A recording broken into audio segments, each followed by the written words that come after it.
Uma Corte Suprema de um país deve ser respeitada por suas decisões e pelo conceito de Suprema Corte.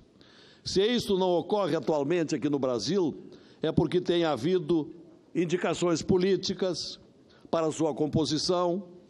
A Corte está em grande atraso, com muitos processos importantes.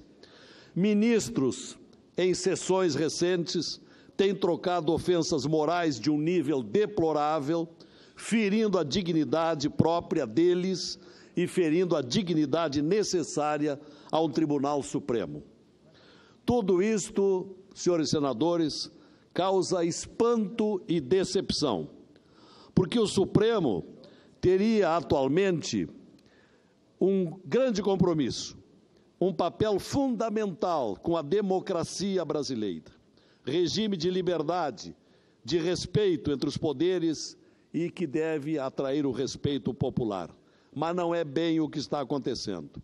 Tem havido, isto sim, um repertório de acontecimentos negativos a deslustrar a respeitabilidade da nossa Suprema Corte.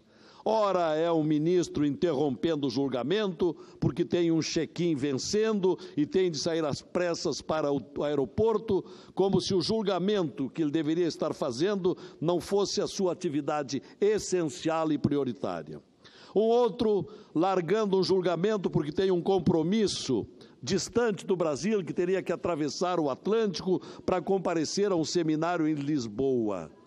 Ora, o que é isso, senhores senadores? Quando é que se viu isso na história do Supremo?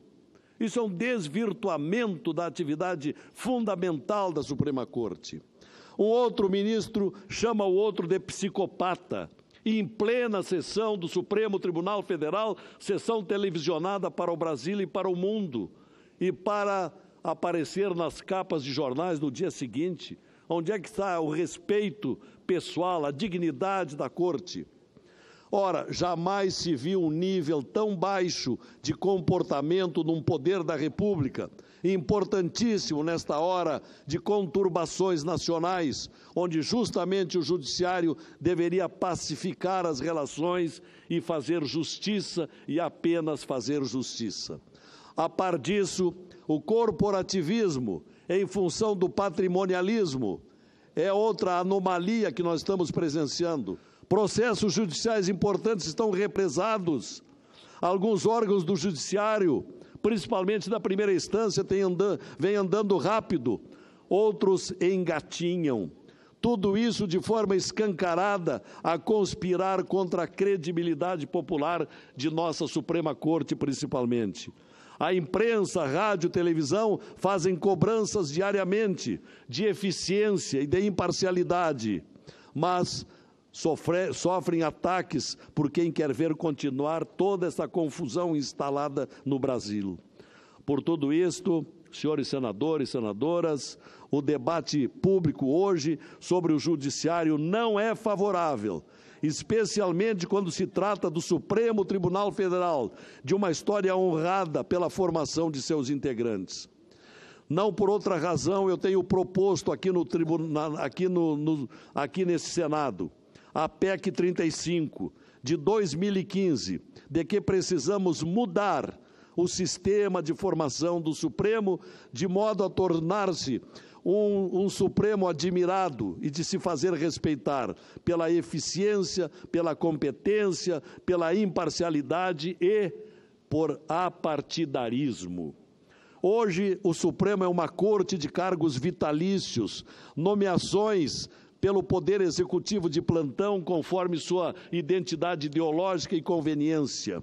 De tal modo que também por isso o Supremo sofre desgastes, sofre ingerências políticas, desvirtuando a sua suprema razão de existir. Esta realidade precisa mudar, senhores senadores. Se o sistema de formação e duração de mandato se constituirão num caminho que devemos debater e votar, tão logo acabe a atual vedação do voto em PECs. A magistratura deve ser norteada pela cultura jurídica e não pela política do momento ou por compromissos de quem os indicou, não uma corte de gratidão por favores recebidos. Não é assim que a sociedade brasileira precisa. Hoje já se sabe as tendências dos votos, porque há compromissos em jogo.